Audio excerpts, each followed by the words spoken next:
ఏం చేస్తున్నారని ప్రజలు ఒక్కొక్కరు ఆలోచిస్తున్నారు, అడుగుతున్నారు, క్వశ్చన్ చేస్తున్నారు, బాధపడుతున్నారు, మోసపోయినామని చెప్పి చింతిస్తున్నారు.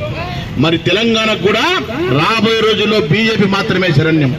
బీజేపీ మాత్రమే ప్రజల గురించి ఆలోచిస్తుంది, బీజేపీ మాత్రమే సంక్షేమం గురించి ఆలోచిస్తుంది, బీజేపీ మాత్రమే అవినీతి లేకుండా, కుటుంబ పాలన లేకుండా అభివృద్ధి చేస్తారనే విషయాన్ని తెలంగాణ ప్రజలు ముఖ్యంగా గమనించాలి.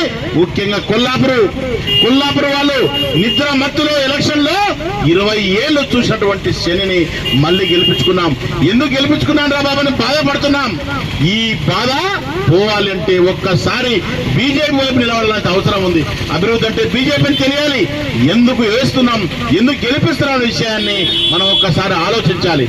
కాబట్టి మహారాష్ట్ర ప్రజలను చూసి ఒక నీతివంతమంతర పాలనందించినటువంటి, అభివృద్ధి పాలనందించినటువంటి బీజేపీ వైపు నిలబడ్డారో అదే విధంగా మనం కూడా నిలబడతాం, బీజేపీ స్వాగతిద్దాం. నరేంద్ర మోడీకి ప్రపంచం మొత్తం కూడా మద్దతు పలుకుతుంది, ప్రపంచం మొత్తం కూడా స్వాగతిస్తుంది, ప్రపంచం మొత్తం కూడా హర్షిస్తుంది.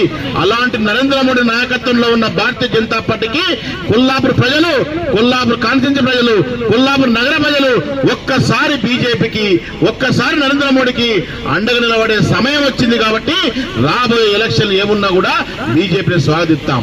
అందరం కూడా బీజేపీకి మద్దతు పలుకుదాం, మనం అభివృద్ధి చేసుకుందాం అని చెప్పి మీకు అందరూ కోరుకుంటూ మరొక్కసారి ఈ విజయాన్ని, ఈ ఆనందాన్ని అక్కడ ఇచ్చిన కార్యకర్తల కష్టంగా మనం భావించి మన కార్యకర్తలను కూడా భారతీయ జనతా పార్టీ కోసం, మన జెండా కోసం, మన కమలం జెండా కోసం అందరం కూడా కష్టపడాల్సిన అవసరం ఉందని, రేపు లోకల్ బాడీలో కానీ ఇంకేమొచ్చినా కూడా బీజేపీ నిలబడాలని చెప్పి కోరుకుంటూ భారత్ మాతా కీ